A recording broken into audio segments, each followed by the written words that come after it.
विक्रम और बेताल की कहानी पार्ट 2। काशी में प्रतापकुट नाम का राजा राज्य करता था।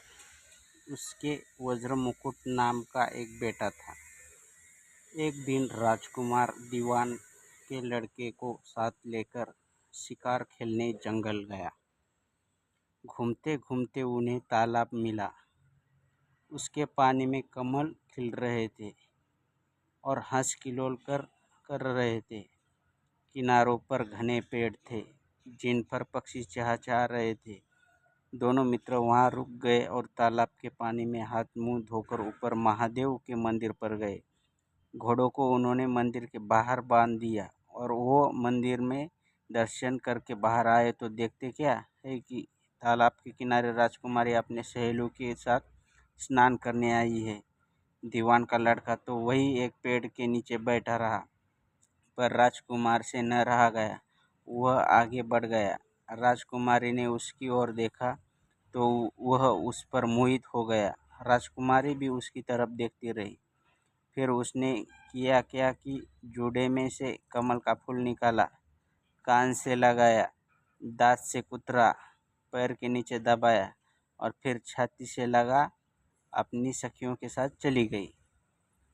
उसके जाने पर राजकुमार निराश हो अपने मित्र के पास आया और सब हाल सुनाकर बोला, मैं इस राजकुमारी के बिना नहीं रह सकता, पर मुझे न तो उसका नाम मालूम है न ठिकाना।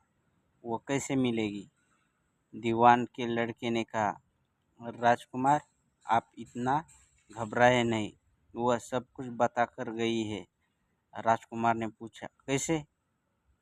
वह बोला, उसने कमल का फूल सिर से उतारकर कानों से लगाया तो उसने बताया कि मैं कर्नाटक की रहने वाली हूँ। दांत से कुतरा तो उसका मतलब था कि मैं दंतबाट राजा की बेटी हूँ। पाँव से दबाने का अर्थ था कि मेरा नाम पद्मावती है।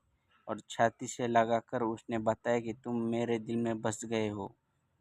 इतना सुनना था कि राजकुमार खुशी से फूल उठा। बोला, अब मुझे कर्नाटक देश में ले चलो। दोनों मित्र वहाँ से चल दिए। घूमते घूमते सैर करते दोनों कई दिन बाद वहाँ पहुँचे। राजा के महल के पास गए तो यहाँ एक बुढ़िया अपने द्वार पर बैठी चरखा काटती मिली। उसके पास जाकर दोनों घोड़ों से उतरे और बोले, माई हम सौदागर है, हमारा सामान पीछे आ रहा है, हमें रहने को थोड़ी जगह दे दो। उनकी शक्ल सूरत देखकर और बात सुनकर बुढ़िया के मन में ममता उमड़ आई। बोली, बेटा तुम्हारा घर है, जब तक जी में आए रहो। दोनों वही ठहर गए। दीवान के बेटे ने उससे पूछा, माई तुम क्या करती हो? तुम्हारे घर में कौन कौन है? तुम्हारी गुजारा कैसे होता है? बूढ़े ने जवाब दिया, बेटा मेरा एक बेटा है जो राजा की चाकरी में है। मैं राजा की बेटी पद्मावती की धाई थी। बूढ़ी हो जाने के अब घर में रहती हूँ। राजा खाने पीने को देता है। दिन में एक बार राजकुमारी को देखने महल जाती हूँ। राजकुमार ने बुढ़िया को कुछ धन दिया और कहा, माई कल तुम वहाँ जाओ तो राजकुमारी से कह देना कि जेठ सुदी पंचमी तो तुम्हें तालाब पर जो राजकुमार मिला था वो आ गया है। अगले दिन जब बुढ़िया राजमहल गई तो उसने राजकुमारी को संदेशा उसे दे दिया। सुनते ही राजकुमार ने गुस्सा होकर हाथों में चंदन लगाकर उसके गाल पर तमाचा मारा और कहा, मेरे घर से निकल जा। बुढ़िया ने घर आकर सब हाल राजकुमार को कह सुनाया। राजकुमार हक्का बक्का रह गया। तब उसके मित्र ने कहा, राजकुमार आप घबराए नहीं, उसकी बातों को समझे। उसने देशों उंगलियां सफ़ेद चंदन ने मारी। इसका मतलब यह है कि अभी 10 रोज चांदनी के हैं। उनके बीतने पर मैं अंधेरी रात में मिलूंगी। 10 दिन के बाद बुढ़िया ने फिर राजकुमारी को खबर दी तो इस बार उसने केसर में रंग 3 उंगलियां डुबोकर उसके मुंह पर मारे और कहा, भाग यहाँ से। बुढ़िया ने आकर सारी बात सुना दी। राजकुमार शोक से व्याकुल हो गया। दीवान के लड़के ने समझाया, इसमें हैरान की क्या बात है? उसने कहा कि मुझे मासिक धर्म हो रहा है, 3 दिन और ठहरो। 3 दिन बीतने पर बुढ़िया फिर वहाँ पहुँची। इस बार राजकुमार ने उसे फटकारकर पश्चिम की खिड़की से बाहर निकाल दिया। उसने आकर राजकुमार को बता दिया। सुनकर दीवान का लड़का बोला, मित्र, उसने आज रात तुमको उस खिड़की की राह से बुलाया है। मारे खुशी के राजकुमार उछल पड़ा। समय आने पर उसने बुढ़िया की पोशाक पहनी, इत्र लगाया, हथियार बांधे। दोपहर रात बीतने पर वो महल में जा पहुंचा और खिड़की में से होकर अंदर पहुंच गया। राजकुमारी वहाँ तैयार खड़ी थी। वह उसे भीतर ले गई। अंदर के हाल देखकर राजकुमार की आंखें खुल गई। एक से एक बढ़कर चीजें थी। रात भर राजकुमार राजकुमारी के साथ रहा। जैसे दिन निकलने को आया कि राजकुमारी ने राजकुमार को छिपा दिया और रात होने पर फिर बाहर निकाल लिया। इस तरह कई दिन बीत गए। अचानक एक दिन राजकुमार को अपने मित्र की याद आई। उसे चिंता हुई कि पता नहीं उसका क्या हुआ होगा। उदास देखकर राजकुमारी ने कारण पूछा तो उसने बता दिया। बोला, वह मेरा बड़ा प्यारा दोस्त है, बड़ा चतुर है। इसकी होशियारी ही से तो तुम मुझे मिल पाई हो। राजकुमारी ने कहा, मैं उसके लिए बढ़िया बढ़िया भोजन बनवाती हूँ।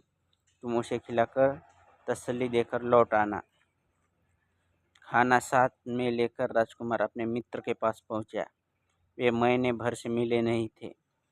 राजकुमार ने मिलने पर सारा हाल सुनाकर कहा कि राजकुमारी को मैंने तुम्हारी चतुराई के बारे में बता दी है, तभी तो उसने ये भोजन बनाकर भेजा है। दीवान का लड़का सोच में पड़ गया। उसने कहा, यह तुमने अच्छा नहीं किया। राजकुमारी समझ गई कि जब तक मैं हूँ वह तुम्हें अपने बस में नहीं रख सकती, इसलिए इस खाने में जहर मिलाकर भेजा है। यह कहकर दीवान के लड़के ने थाली में से एक लड्डू उठाकर कुत्ते के आगे डाल दिया। खाते ही कुत्ता मर गया। राजकुमार को बड़ा ही बुरा लगा। उसने कहा, ऐसी स्त्री से भगवान बचाए, मैं अब उसके पास नहीं जाऊंगा। दीवान का बेटा बोला, नहीं, अब ऐसा उपाय करना चाहिए जिससे हमें उसे घर ले चले। आज रात को तुम वहाँ जाओ।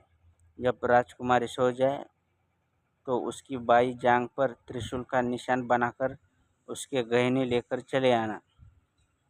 राजकुमार ने ऐसा ही किया। उसके आने पर दीवान का बेटा उसे साथ ले गया।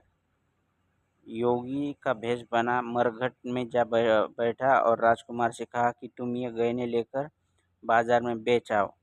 कोई पकड़े तो कह देना कि मेरे गुरु के पास चलो और उसे यहाँ ले आना। राजकुमार गहने लेकर शहर गया और महल के पास एक सुनार को उन्हें दिखाया। देखते ही सुनार ने पहचान लिया और कोतवाल के पास ले गया। कोतवाल ने पूछा तो उसने कह दिया कि ये मेरे गुरु ने मुझे दिए हैं। गुरु को भी पकड़वा लिया गया। सब राजा के सामने पहुँचे। राजा ने पूछा, योगी महाराज, ये गहने आपको कहाँ से मिले? योगी बने दीवान के बेटे ने कहा, महाराज, मैं मसान में काली 14 को डाकिनी मंत्र सिद्ध कर रहा था कि डाकिनी आई। मैंने उसके गहने उतार लिए और उसकी बाई जांघ में त्रिशूल का निशान बना दिया। इतना कह सुनकर राजा महल में गया। उसने रानी से कहा कि पद्मावती की बाई जांघ पर देखो कि त्रिशूल का निशान तो नहीं है। रानी देखा तो था। राजा को बहुत बड़ा दुख हुआ। बाहर आकर वो योगी को एक ओर ले जाकर बोला, महाराज, धर्मशास्त्र में खोटी स्त्रियों के लिए क्या दंड है? योगी ने जवाब दिया, राजन, ब्राह्मण, गौ, स्त्री, लड़का और अपने आश्रय में रहने वाले से कोई खोटा काम हो जाए तो उसे देश से निकाला देना चाहिए। यह सुनकर राजा ने पद्मावती को डोली में बिठाकर जंगल में छुड़वा दिया। राजकुमार और दीवान का बेटा तो ताक में ही बैठे थे। राजकुमारी को अकेली पाकर साथ ले अपने नगर में लौट आए और आनंद से रहने लगे। इतनी बात सुनाकर बेताल बोला, राजन, यह बताओ कि पाप किसको लगा? राजा ने कहा, पाप तो राजा को लगा। दीवान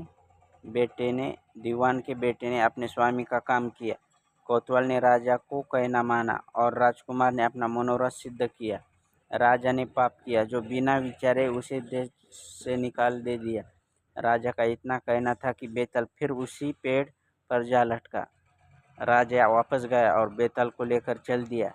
बेताल बोला, राजन सुनो, एक कहानी और सुनाता हूँ। तो दोस्तों, अगली कहानी सुनने के लिए सब्सक्राइब करें। धन्यवाद।